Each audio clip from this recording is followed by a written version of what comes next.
सुप्रभात प्यारे विद्यार्थियों। कक्षा 7वीं संस्कृत विषय की इस कक्षा में आज हम दूसरे पाठ का हिंदी अनुवाद करेंगे। पिछले कक्षाओं में हम पाठ 1 का अभ्यास कार्य के अंतिम प्रश्न संख्या 5 और 6 जो शेष रहते थे वो आप स्वयं करेंगे उदाहरण का अनुसरण करते हुए।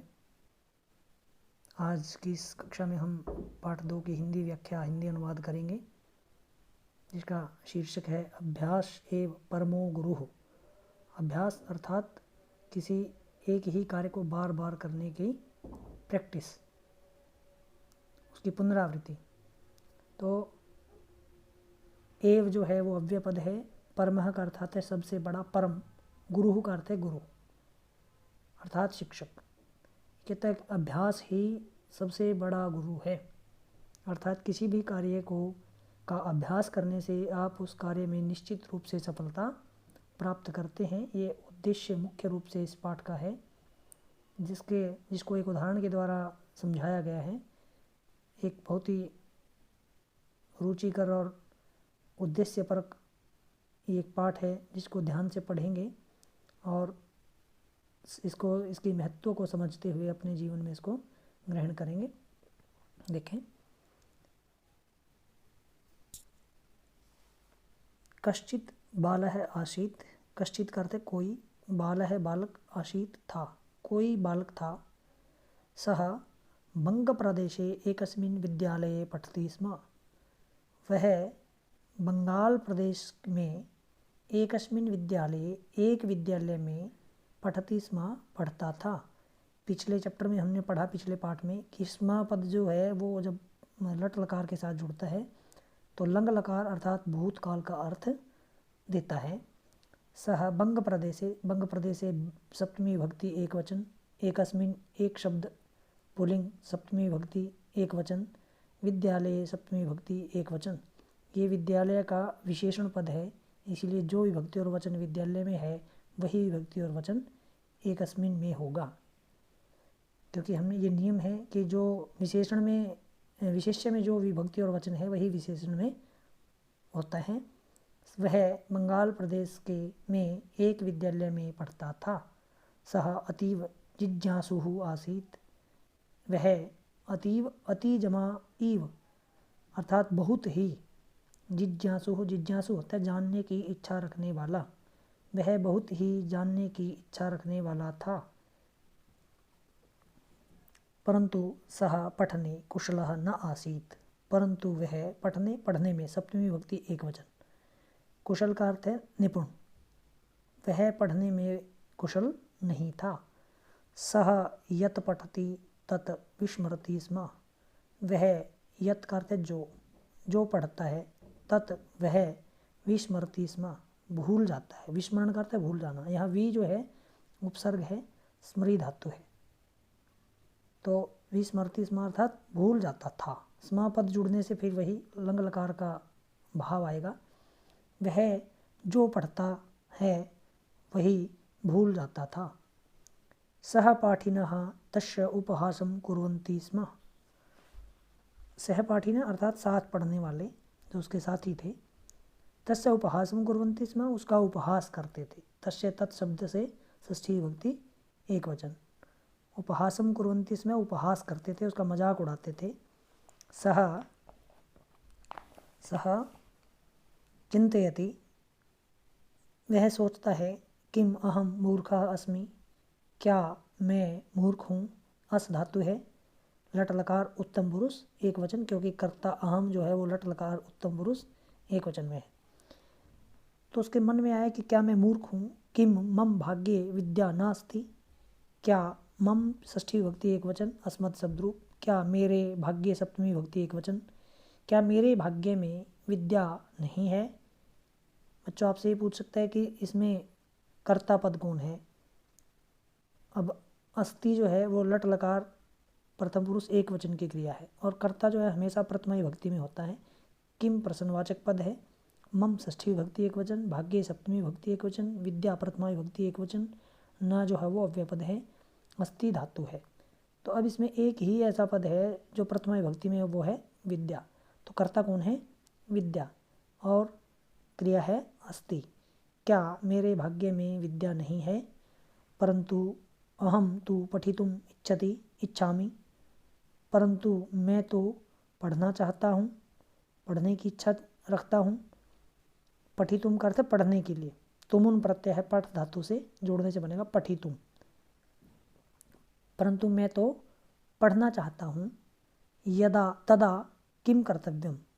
तदा अर्थात तब, जब मेरे भाग्य में विद्या नहीं है ऐसा प्रश्न उसके मन में आया, लेकिन वो चाहता है कि मैं पढ़ूं, पढ़ने की इच्छा रखता है।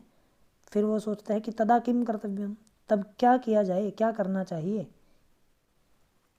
एकदा सह मार्गे एकम कूपम अपश्यत। एक बार, एकदा अव्यपद है, सह मार्गे एकम कूपम अपश्यत। एक बार उसने, मार्गे सप्तमी विभक्ति एक वचन, मार्ग में, एकम कूपम अपश्यत, एक कुआं, कूपम का अर्थ है कुआं, अपश्यत देखा। एक बार उसने मार्ग में एक कुआं देखा। कूपस्य ऊपरी एकः घटः आसीत्। घटः का अर्थ घड़ा। कूपस्य षष्ठी विभक्ति एक वचन, ऊपरी अव्यपद है, इसके योग में हमेशा षष्ठी विभक्ति लगती है, ये उपपद भी है, ऊपरी योगे षष्ठी। कुएं के ऊपर एक घड़ा था। सह घटस्य अधः एकम गर्तम अपश्यत। उसने घड़े के नीचे, अधः अव्यपद है, ये उपपद विभक्ति भी है, जैसे ऊपरी के योग में षष्ठी विभक्ति आई है, हमेशा अधः के योग में भी षष्ठी विभक्ति आती है। तो घटस्य भी षष्ठी विभक्ति एक वचन है। सह घटस्य अधः एकम गर्तम अपश्यत। उसने घड़े के नीचे एक, गर्तम करता गड्ढा, एक गड्ढा देखा। सह अचिंत्यत, उसने सोचा। इमं सुंदरम गर्तम कह निर्मितवान। यहाँ गर्तम गड्ढा है, सुंदरम उसका विशेषण है। तो ये विशेषण है, ये विशेषण है, ये विशेष्य है। ठीक है, आपसे पूछ सकता है कि गर्तम विशेष्य के लिए कौन से विशेषण का प्रयोग किया गया है, तो आप लिखेंगे सुंदरम। इमं सुंदरम चित्गर्तम कह निर्मितवान। यह सुंदर गड्ढा किसके द्वारा बनाया गया, किसने बनाया। उसके मन में प्रश्न आया कि घड़े के नीचे जो गड्ढा बना हुआ है, ये किसने बनाया इतना सुंदर गड्ढा। सह मात्रम अपृच्छत। उसने माता से पूछा। मात्रम, मातृ शब्द का द्वितीय विभक्ति एक वचन है, कर्म कारक है। उसने माता से पूछा। माता, कि हे माता जी, अहम कूपे घटस्य अधः एकम गर्तम अपश्यम।